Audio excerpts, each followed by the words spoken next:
இதுவரைக்கும் பத்திரம் என்ன பண்ணுவாங்கன்னா சர்வரில் போட்டாங்க.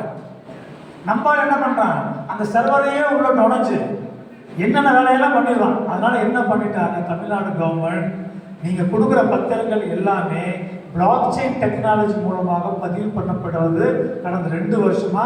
அதனால உங்க பத்திரத்தை யாரும் என்ன பண்ண முடியாது, இனிமேல் ஒன்றுமே பண்ண முடியாது.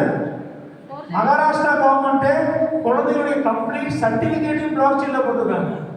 அப்போ அடுத்த ட்ரெண்ட் என்ன சார், அந்த பிளாக் செயின்ல நம்ம கம்பெனி 2வது பப்ளிக் பிளாக் செயின். சும்மா ஏதாவது நம்மளால தெரியுமா, அந்த கூட்டத்தை பார்த்து பயங்கர டிக்கெட்டு தான் மொய்க்கு எங்கே மொய்க்கணும் அப்படிதான் மொய்க்கு மொத்தமாக மொய் காணாமல் போயிடும்.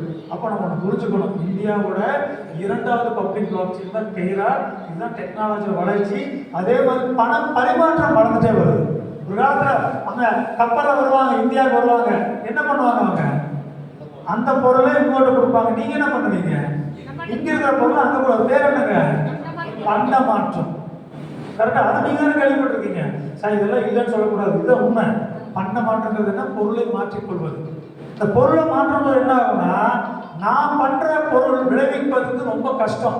அதாவது 6 மாசத்துக்கு ஒன்று தான் விளைச்சல் வரும். இவன் பண்ற பொருள் மாசம் வரும். எப்படி வேல்யூ ஃபிக்ஸ் பண்ணுவீங்க, சண்டை வருமா வராதா?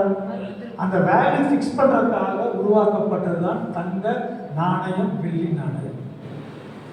பட் அதை எடுத்து போறது கஷ்டம், பிரிண்ட் பண்றது கஷ்டம். அதுக்காக வந்துதான் பேப்பர் நோட்டு. நீங்க வச்சுக்கிற காகித நோட்டு கடைசியாக யூஸ் பண்ணக்கூடிய தலைமுறை யாருங்க, அது இங்க ஒரு 4 வருஷம் கழிச்சு ரூபா நோட்டு இருக்காது.